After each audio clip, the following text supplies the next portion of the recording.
आज की वीडियो में हम करेंगे चैप्टर 8 का क्लास 11th का सीक्वेंस एंड सीरीज़ का थर्ड पार्ट। इससे पहले हमने इसका इंट्रोडक्शन देख लिया, एक्सरसाइज 8.1 का सॉल्यूशन देख लिया। अब देखते हैं हम ज्योमेट्रिक प्रोग्रेशन के बारे में। इससे पहले मैं आपको थोड़ी सी जानकारी और दे देता हूँ। हमने एक क्लास 10th में एक चीज़ पढ़ी थी, अरिथमेटिक प्रोग्रेशन। इस वर्ड का मैं आपको मतलब बता चुका हूँ।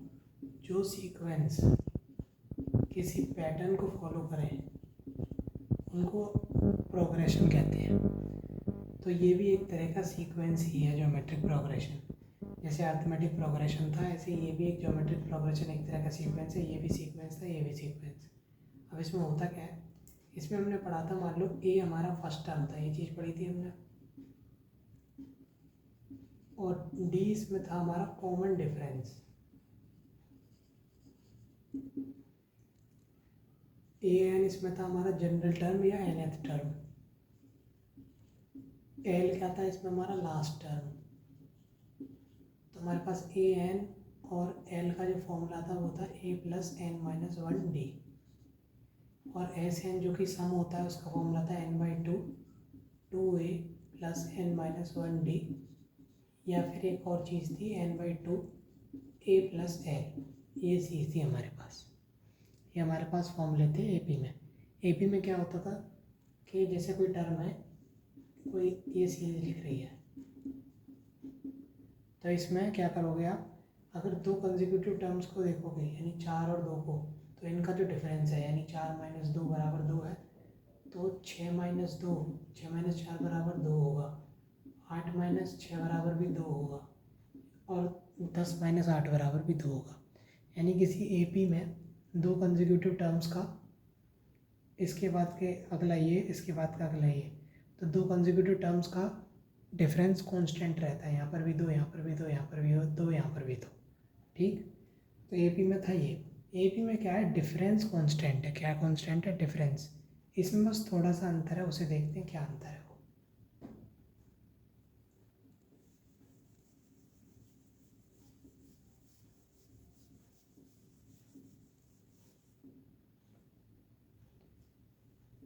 इसमें क्या है, मान लीजिए कोई पहला टर्म ए है, तो अगला टर्म होगा a r square, a r cube dot dot dot a r n minus 1।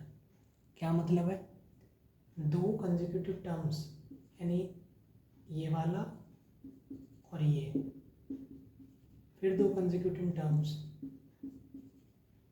फिर दो कंसेक्यूटिव टर्म्स, फिर यहाँ पर होगा ए आर की पावर 4। दो कंसेक्यूटिव टर्म्स का रेशियो, दो कंसेक्यूटिव टर्म्स का रेशियो अगर आप देखें तो ए से ए कैंसिल, यहाँ आर बचा, यहाँ ए आर आएगा, यहाँ भी आर बचा, यहाँ भी आर बचा, यहाँ भी आर बचा, ऐसे ही आर ही बचेगा। यानी इसमें दो कंसेक्यूटिव टर्म्स का जो रेशियो है, इसको इससे डिवाइड लगा के देखो, इसको इससे डिवाइड लगा के देखो, इससे इसको डिवाइड लगा के देखो, इससे इसको डिवाइड लगा के देखो, और ऐसे करके डिवाइड लगाते जाओगे तो उन सब दो कंसेक्यूटिव टर्म्स का रेशियो सेम होगा। इसको कहते हैं हम कॉमन रेशियो।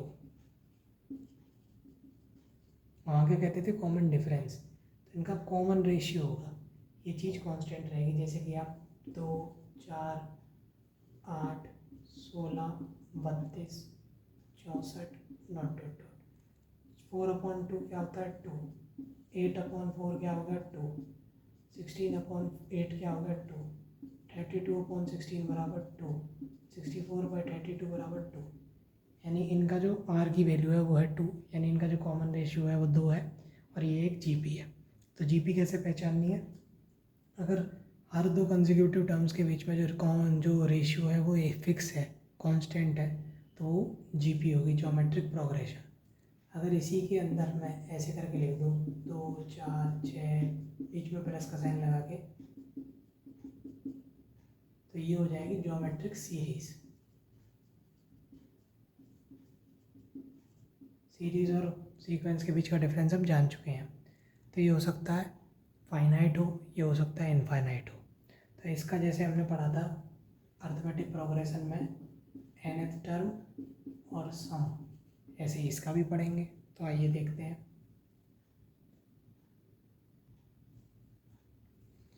जैसे मेरे पास ये था, मैंने ये लिखा था ना,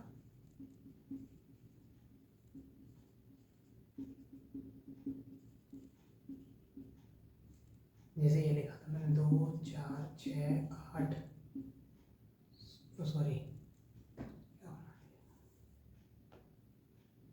2 4 8 16 32 64। तो इसमें क्या था, ये 2 था, यानी आर की वैल्यू 2 थी। इसमें 2 का गुणा हो रहा है, इसमें 2 का गुणा हो रहा है, इसमें 2 का गुणा हो रहा है, इसमें 2 का गुणा हो रहा है, ऐसे। तो अगर आप एक चीज़ देखेंगे, इसको अगर मैं देखूं तो ये क्या है, 2 इंटू 1 की पावर, सॉरी 2 इंटू 2 की पावर 0।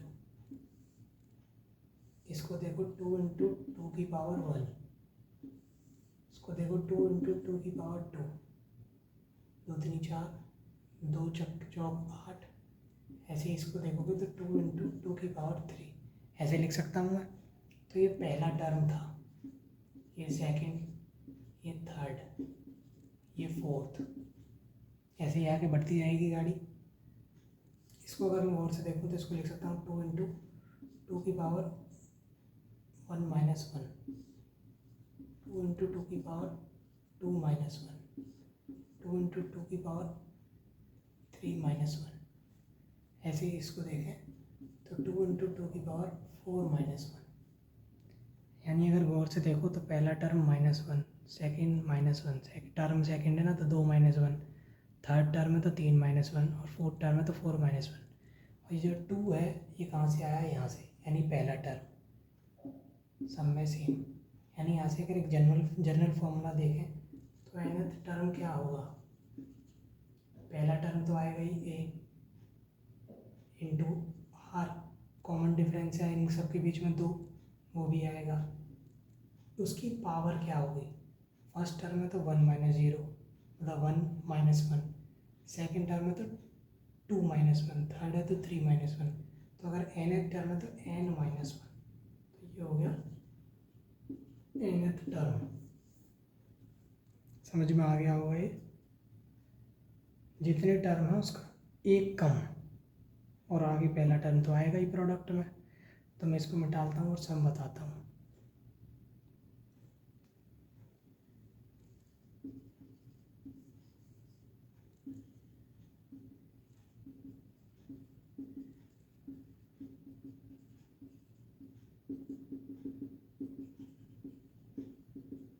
ये मैंने जीपी लिख ली है एक।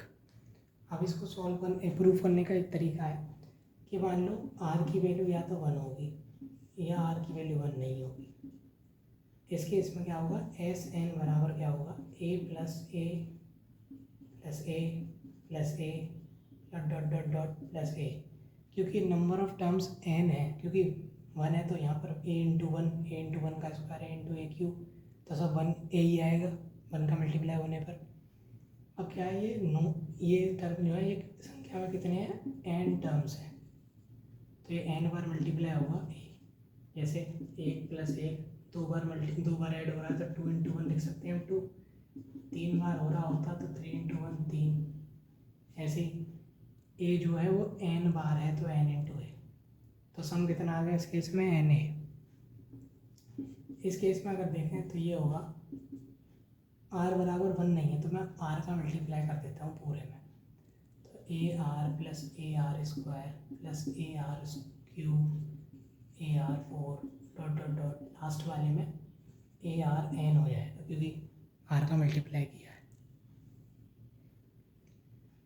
इसमें से इसको माइनस कर दूँ तो 1 माइनस, एक बार लिख देता हूँ, एस एन माइनस ये चीज़ देखो, ये वाला टर्म इसको काट देगा, ये वाला टर्म इसको काट देगा, ये वाला टर्म इसको काट देगा, इससे अगला इसे काट देगा, बचेगा क्या, ये वाला टर्म बचेगा और ये वाला, यानी ए बचेगा ए आर की पावर n बचेगा, क्योंकि इससे आगे टर्म ही नहीं है तो ये वाला टर्म रहेगा। इससे पहला वाला टर्म ये होगा तो उसे काट देगा, ये वाला टर्म बचेगा। और ये वाले भाई साहब के लिए कुछ भी नहीं है यहाँ पर, तो ये भी बच जाएगा, तो ये टर्म बच गया।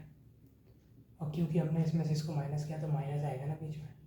देखिए यहाँ पे 1 माइनस आर, क्योंकि एस एन कॉमन आ गया, यहाँ से ए कॉमन आ गया, 1 माइनस आर की पावर n, एस एन बराबर हो गया, इसको डिवाइड लगा देते हैं, ये हो गया हमारा फॉर्मूला। अगर r बराबर 1 है तो यही हो जाएगा, लेकिन अगर r बराबर 1 नहीं है तो ये वाला फॉर्मूला होगा, यही हम यूज़ करेंगे। ठीक, तो इसको मैं डाल देता हूँ। एक टॉपिक और है, ज्योमेट्रिक मीन अर्थमेटिक मीन का रिलेशन, दो चीज़ है।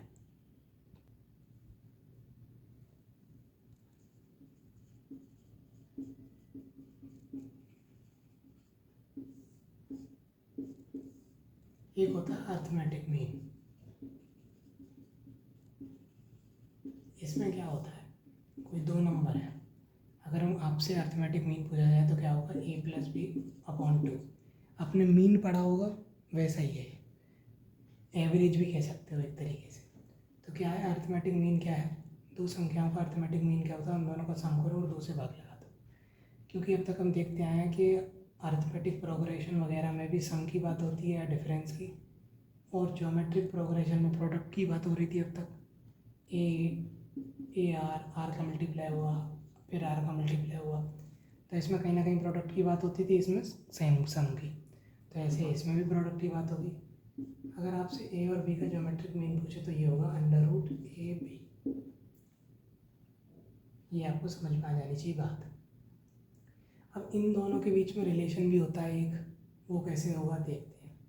तो हमारे पास ये चीज़ है, हमारे पास ये चीज़ है, इनके बीच में एक रिलेशन होता है arithmetic mean greater than geometric mean, ये चीज़ होती है इसमें। तो A M minus G M करके देखते हैं, A plus B upon 2 minus under root A B. मैंने ये लेके चला हूँ, ये चीज़ यहाँ से आ गई, इसको क्या लिख सकते हैं, पहले लिख लेता हूँ ये।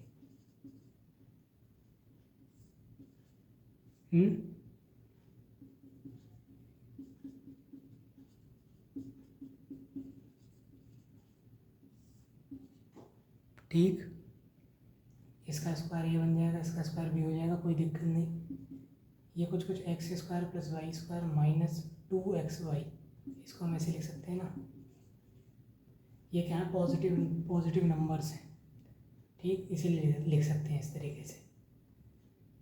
तो देखिए x square plus y square minus 2ab जैसा बना, तो ये होता है एक्स माइनस वाई का होल स्क्वायर बाई 2। इसमें देखिए 2 एक पॉजिटिव नंबर है, किसी संख्या का स्क्वायर हो रहा है तो वो हमेशा पॉजिटिव होगी, 0 हो सकती है या फिर 0 से बड़ी। किसी चीज़ का स्क्वायर हो रहा है तो या तो 0 होगी या 0 से बड़ी होगी, और 2 तो पॉजिटिव है ही, तो इससे भी हमें कोई दिक्कत नहीं है। यानी ये पूरी चीज़ 0 या 0 से बड़ी है, तो ये क्या थी, ये थी ये। अगर मैं इसको उधर भेज दूँ तो A M is greater than equal to G M, ये हमारे पास रिलेशन होता है ए एम और जी एम के बीच में। एक बात और आपको बतानी है अभी, उसे और बताता हूँ। जैसे मेरे पास कोई दो नंबर है,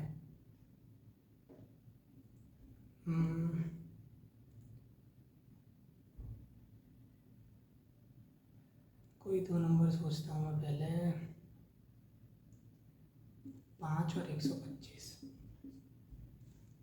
ठीक, अगर मुझसे कोई इनका ज्योमेट्रिक मीन पूछे तो क्या होगा, देखिए मैं क्या करता हूँ, फॉर्मूला लगाता हूँ 5 इंटू अंडर रूट 5 इंटू 125, ये होगा 625, 25 का स्क्वायर 625, यानी इन दोनों का ज्योमेट्रिक मीन आ गया 25। अगर मैं ऐसे लिख दूँ और मैं 25/5 करके देखूँ तो 5 आ रहा है, 125/25 करके देखूँ तो भी 5 आ रहा है, यानी ये एक 3 टर्म की ज्योमेट्रिक प्रोग्रेशन बन गया। मैंने इन दोनों नंबर का ज्योमेट्रिक मीन निकाला, फिर मैंने इसको बीच में इंसर्ट करा इन दोनों नंबर के, फिर मैंने देखा कि ये एक ज्योमेट्रिक प्रोग्रेशन बना है। तो इससे मुझे एक जनरल बात पता चलती है कि अगर हम किन्हीं दो नंबरों का ज्योमेट्रिक मीन निकालें या किन्हीं दो नंबरों को देखें तो हम उन दो नंबरों के बीच में एक जीपी बना सकते हैं कितने ही नंबरों के एलिमेंट्स, कितने ही टर्म्स डाल के। यानी इन दोनों के बीच में बहुत सारे टर्म डालकर या कुछ टर्म्स डालकर हम एक जीपी बना सकते हैं। इसकी मदद से जैसे हमने बना दी, और भी केसेस बन सकते हैं। जैसे 2 और 8 को देखोगे तो क्या बनेगा, 2 गुणा 8 16 4, ठीक। तो अगर 2 4 8 को देखोगे तो ये भी एक जीपी है। तो आप इस तरीके से जीपी बना सकते हो इंसर्ट करके किसी नंबर को दो नंबरों के बीच में। बस वो अगर जी इस तरीके से आ रहा है, ज्योमेट्रिक मीन की मदद से आ रहा तो जीपी बनाएगा ही। नॉर्मली भी आप बना सकते हो। जैसे कि एनसीईआरटी में एक एग्जाम्पल है, आप उस एग्जाम्पल को जाकर देखना और फिर अगले मुझे कमेंट करना कि आपको कुछ समझ में आया है कि नहीं। तब तक के लिए इस वीडियो को यहीं एंड करते हैं, मिलते हैं आपसे अगली वीडियो में। तब तक के लिए बहुत बहुत धन्यवाद। अगर कोई बात हुआ करे तो कमेंट कर दिया करें। धन्यवाद।